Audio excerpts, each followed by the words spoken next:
Hello and welcome to Reactice. Our mission and passion are to share our thinking with you and link research and practice. We focus on a topical leadership or management issue in a short, lively, unscripted dialogue. We are here with yet another exciting concept, learning it's not what you think. Lester, how are you feeling? Are you doing well? Because this is really a battle-hardened game that we are going to play with you here. Hello, Imran. Yes, I'm well, thank you. Looking forward to this session. Thank you. When it comes to learning the different forms, and a lot has been written about it, I would suggest, Lester, that we focus it on organizational learning only. And the works of Chris Argyris and Thomas Aston are world-renowned in this space. I would particularly like to talk about single loop learning, double loop learning, and triple loop learning from the works of Chris Argyris.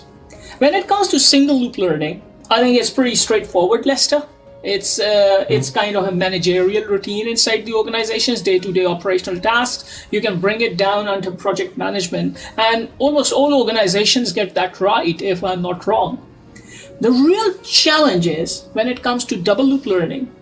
And as Chris Argyris suggests, we ask ourselves the question, are we doing the right things? And the way I see it is pretty much asking yourself or criticizing your own performance, asking this question to your own self. Do you agree with this, Lester? And how do we actually do this, Lester?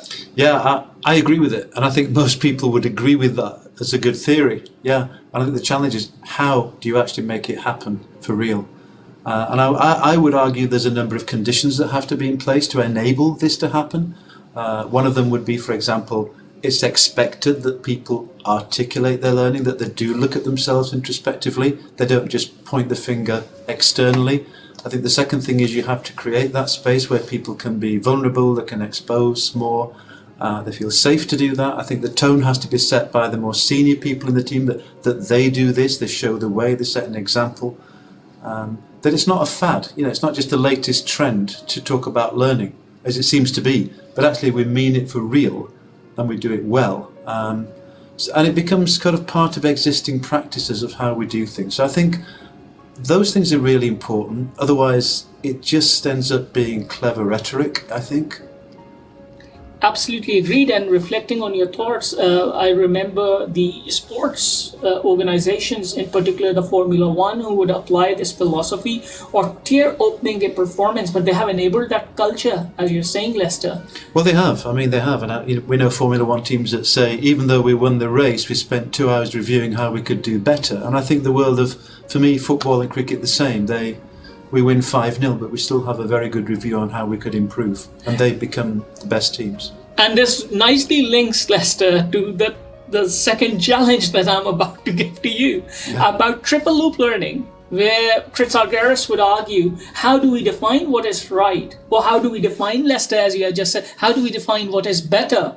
How would you take that on? Well, that's a tricky one. I mean, for me, there are various ways to answer that, but I think one way you could do that, you could put the emphasis on performance. You could say learning for performance. I mean, we could sit and review and we could learn a million things, but do they improve the way that we perform in our organisation, in our role? So I think you probably do need to set a boundary and a role around these discussions to get people to articulate specifically and clearly their learning. And I would relate it to performance personally. So are you then saying learning means improvement of performance? Yeah, I think I am. Yeah, I think I'm saying that. Yeah. That's one way to see it. How would you summarize for our audience, Lester, what you have shared with us today? Well, I think there are 3 things I would say. I think first of all, the conditions are important, as I've said before.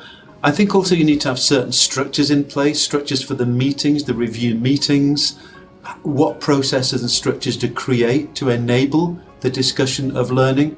And the third thing would be yet to be clear what we're talking about and to do the definition, which in my book could be learning to improve performance. Thank you very much, Lester. We will join you with another topic next time. Till then, thank you. Goodbye.